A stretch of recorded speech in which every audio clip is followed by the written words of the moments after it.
So the Crimson Tide get yet another win over the Georgia Bulldogs yesterday when a top 100 player in the nation, the number 2 athlete in all of high school football, Isaiah Bond, chose to commit to the Crimson Tide over the likes of the Georgia Bulldogs and the Florida Gators, a commitment that we have got to talk about. But before we do, as always, y'all know the drill. I want to hear from you. Hop down to the comments, give me a Y for yes or an N for no. Are you excited about the addition of Isaiah Bond for the Crimson Tide? And let me know what you're thinking, because with the addition of Bond, I think Alabama's putting together a really nice wide receiver class that will gel with the talent they currently have on roster, something we'll talk about. If you are new to the channel, be sure to subscribe, hit that bell notification. I do constant college football content. You don't want to miss any of it. And if you enjoyed the content, be sure to like and comment down below. Those interactions, though they may seem small, are massive to content creators such as myself. But with all that being said, we need to talk about this because this was a really great addition for Nick Saban and the Tide. Isaiah Bond is a tremendous athlete,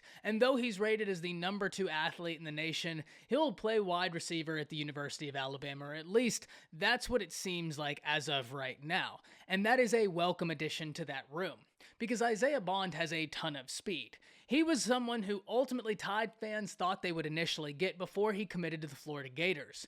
Now, Florida found itself a part of the coaching carousel and was inserted into the chaos, and when that happened, Isaiah Bond chose to relook at his options. When the top 3 was announced that it was Georgia, Alabama, and Florida, many Tide fans had to feel good about where they stood because of how the relationship seemed to be before he initially committed to the Florida Gators.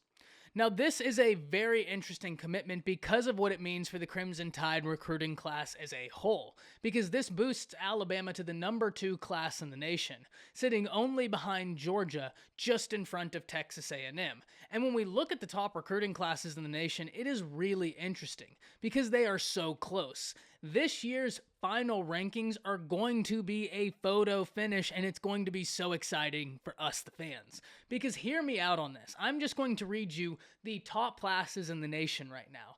You have Georgia, Alabama, Texas A&M, and Ohio State. Now, the impressive thing with Ohio State is they are ranked as number 4 with 17 commitments, whereas Georgia, Alabama, and Texas A&M all have over 20. Georgia with 24 and Texas A&M and Alabama with 21 apiece. So being a top 5 class right now with 17 commitments is very impressive, and they have a very impressive average recruit rank to go along with it, something we're going to talk about. But then when we look at the average recruit ranks, Alabama would be the number 1 class in the nation with an average recruit rank of 94.50 to Georgia's 92.73. And in fact, Texas A&M actually has an average recruit rank than the Bulldogs, coming in at a 93.49, but just under Ohio State at 93.85, really highlighting how impressive Ohio State's class is. But we need to talk about who I said had the number 1 average player rank. Because Alabama, with this commitment, is at the number 2 spot in the nation, again leapfrogging A&M, with a phenomenal average recruit rank of 94.5. That right there is where you have to feel really good, because it means that not only is Alabama having a really nice full class with early National Signing Day staring us in the face, which is really where you want to be. You don't want to be in a position where you have a lot of room to fill and it's early National Signing Days right around the corner. You got to hope that you hit a lot there, and then you're in an absolute arms race until National Signing Day. That you can find success in that, but that's not where you want to be. 21 commits right before early National Signing Day, especially when you look at the battles you're in, you've got to feel good about where this recruiting class can go. And that is so incredible to think about when we think about what Alabama pulled in last year.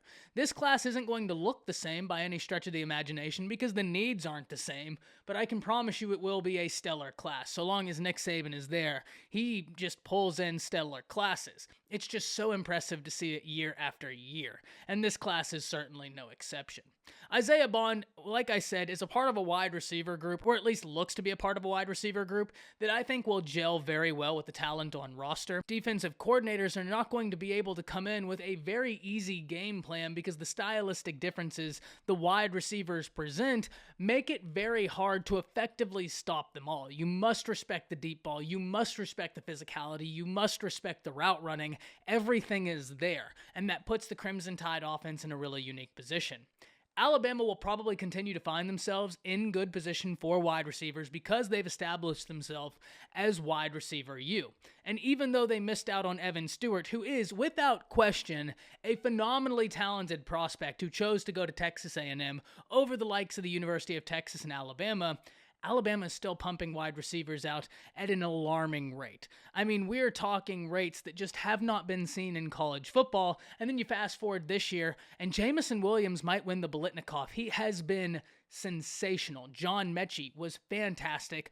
Hopefully a speedy recovery for John Mechie. But really, it's not only the wide receiver position that will excite other wide receivers. I mean, certainly when you're a wide receiver and you look at all the success Alabama's having in that position, and then you look in the NFL, Devontae Smith, who, oh yeah, by the way, just won the Heisman as a wide receiver, Jerry Jeudy, then you look at Julio Jones, Amari Cooper, Calvin Ridley.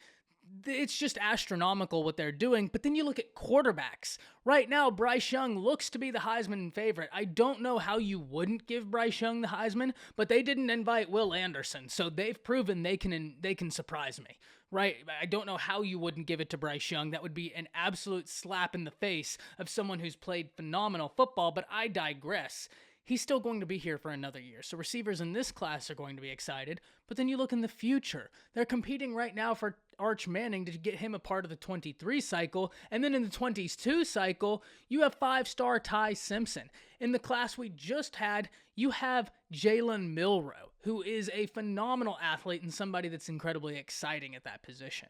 So the Crimson Tide is in good hands from an offensive standpoint, and Isaiah Bond is going to be an individual that comes in and just bolsters that. So that's going to be awesome for the Tide as they continue to go forth, and it puts them in a really unique position as early National Signing Day is staring us in the face, and National Signing Day in and of itself is just around the corner, putting Alabama at the number 2 spot with only 21 commits, plenty of room left in the class, but not too much room to where you're really stressing about the time frames.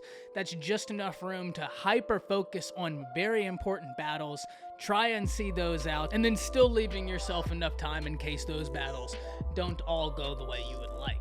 That's what excites me as a Crimson Tide fan, but I'm very interested in hearing from all of y'all about this commitment and the Crimson Tide's placement in recruiting as we speak right now. So hop down below, let me know. That's it. See ya.